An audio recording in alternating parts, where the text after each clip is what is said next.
Hello, everybody. My name is Robert Gibbons. Saying I didn't film the first. I'd like to say just a couple of things. Judy Sawinski, my very first time seeing her was in 1959, and she was on the San Francisco Bay Bombers. What I remember most about Judy Sawinski was back in those days, she used to have a ponytail. She was one of the few ladies that did. She would always wear her hair in a ponytail, and that helmet would sit right on top of her head with that ponytail flapping all over the place. And she would just go around wiping out people just because. Sawinski, just because she could, she did. Which, back in our days, that was just the way things were. She was loved by everyone, and she was feared by many. She didn't take no mess off of anybody. Sawinski was just Sawinski. I had the opportunity to speak with her before she really got sick. It was around the time that she first found out that she had inoperable cancer. And what she told me was simply this: I lived a good life. I understand what's going on, and so whatever happens, happens. I'm ready no matter what.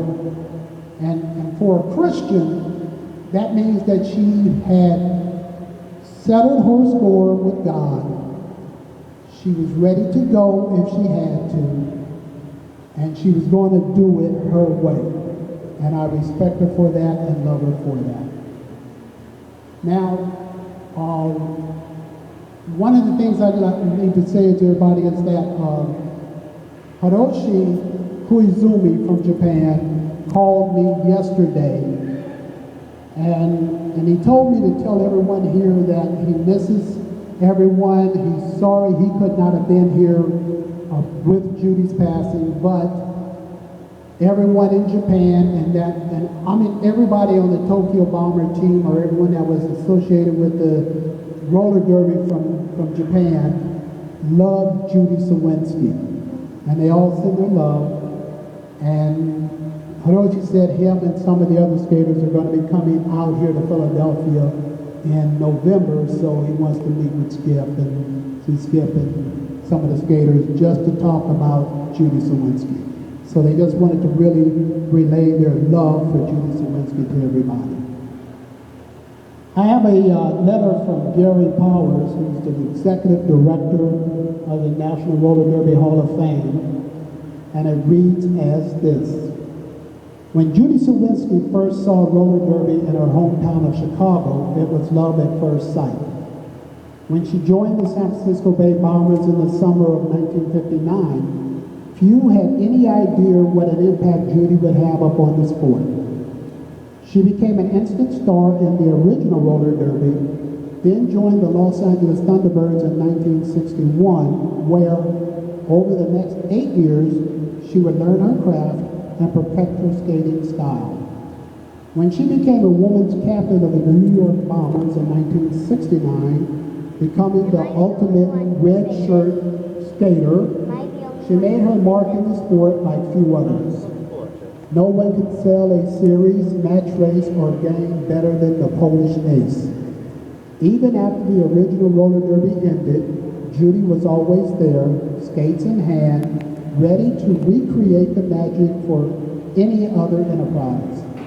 When her skating days were done, Judy became the sport's finest ambassador, training and coaching pin jersey roller derby, and instilling the fundamentals of the classic game to all she took under her wing. In this way, and so many others, Judy consistently gave back to the sport that had given her so much. There's no doubt Judy Sawinski was one of the greatest female skaters in the history of roller derby. It was so fitting when the National Roller Derby Hall of Fame reopened in 2004 that Judy Sawinski would be one of the first new inductees into the hall. There was a long and overdue acknowledgement of her tremendous contribution to the sport as skater and coach.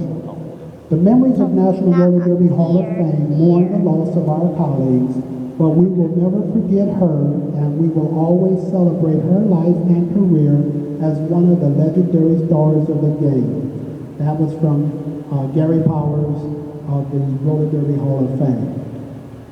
I want to tell one quick story about Judy Sawinski that I remembered, and that was when we were in Hawaii. Jeffrey was telling about how we used to go to the other islands and skate. What I remember most about her was her and Herb Roberts. Herb Roberts was the announcer over there. And as soon as we hit Hawaii, the very first thing they did was order cases of beer. A truck would deliver them. They would stack them up outside of Herb Roberts' room, and there would be about like 50 cases of beer that all of the roller derby skaters would just come down to the room, hang over the rails, whatever they had to do to grab beers.